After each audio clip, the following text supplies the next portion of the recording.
For those who think that public assistance is a black problem, and it is, but it's also an American problem. And I've been saying for the longest time why it's going to be a critical issue when and if, not if, but when America starts to cut back on just simple things like food stamps and how come they can't do it all at once, and the issues that they face when cutting public assistance, especially something as simple as food stamps.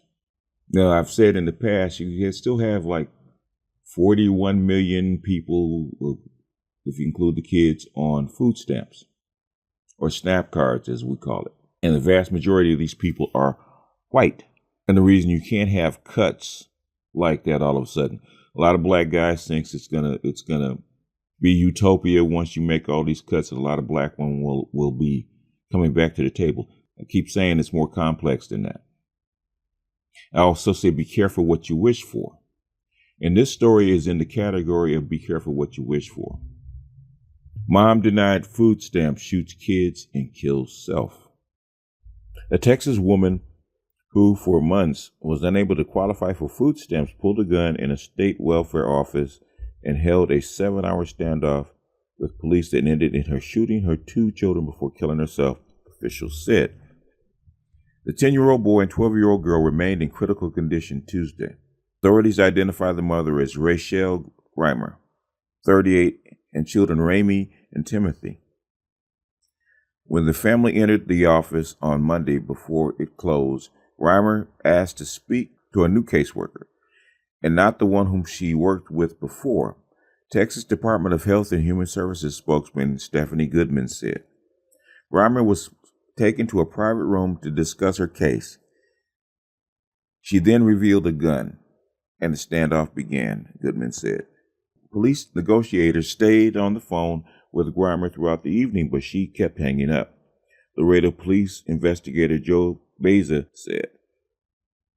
She allegedly told negotiators about a litany of complaints against the state and federal government agencies.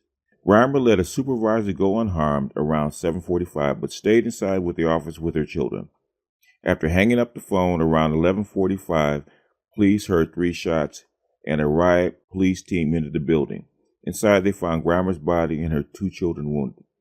The children were very critical and unconscious, Beza said. Goodman said it's not unusual for caseworkers to confront angry, confused benefit seekers, but it's very rare for a situation to escalate to violence. Beza said Reimer had recently moved to the border city from Ohio.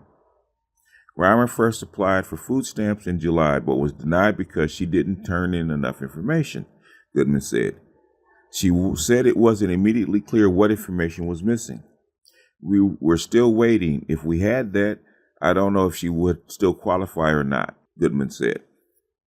Goodman didn't know whether Reimer had a job or whether her children were covered under Medicaid or the state children's health insurance program. The family's move from Ohio may have complicated Reimer's application. If the family had no Texas records, the agency could check electronically, Goodman said. Well, state welfare officers have come under scrutiny in the past for being overburdened, but Goodman said the agency has made significant progress in the past 3 years. She said wait times are shorter and that Reimer was scheduled for her initial interview just 1 day after applying. Reimer didn't make the appointment, she said. Now, this was not a black woman. You would think this would have been a black woman. From Ohio moving down to Texas, you would have thought, hey, maybe she moved from Cleveland down to Dallas or Houston, but this is San Antonio. And this was a white woman with 2 white children. So when you think of the least likely violent perpetrators, you would think it would be a white woman. But if you push people to the edge and they don't think they can eat or survive, you're going to have them being desperate. Which is why the food stamps or the SNAP cards haven't gone back to normal. Why they still spend a lot of money trying to keep the lid on this population. All these social services that people have is not a black problem. It's not just a black problem. Even though they put us in the news as far as the face of welfare, Section 8, SNAP cards, and food stamps. But as they start cutting, you're going to see more and more people like this, like Rachel Grimer, white woman from Ohio, coming down to Texas trying to feed her kids and doing something as desperate as pulling a weapon. I don't think she wanted to kill anybody except herself. I think she was frustrated and desperate. And a lot of women will kill themselves and try to kill their children because they don't want their children to live in a world like this.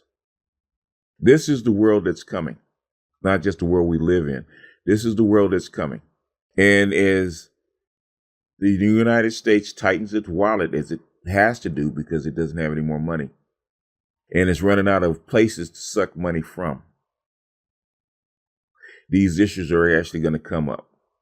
And I always tell black guys, be careful what you wish for.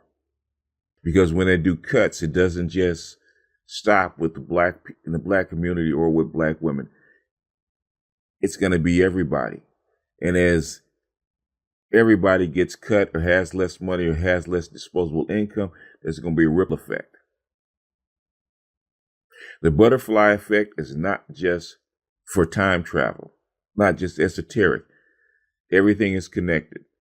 Now, we haven't even talked about Latinos.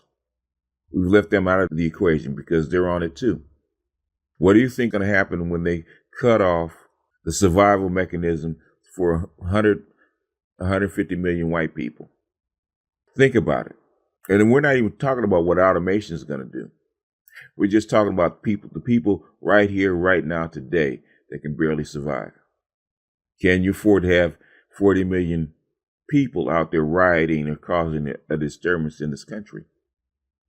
Or 40 million people on drugs because they can't find a place to live or food to eat? Something to think about. But I just wanted to drop this because this is going to be something going forward. It's going to be increasing going forward. Just like I told you about the opioid crisis. It's going to be an issue going forward. As I told you about the heartbeat bill and abortion, it's going to be an issue going forward. Take heed. Beware. And keep your eyes open. With that, I'm going to jump off of here. This is BGS out, and I'll see you Cretans later. Peace.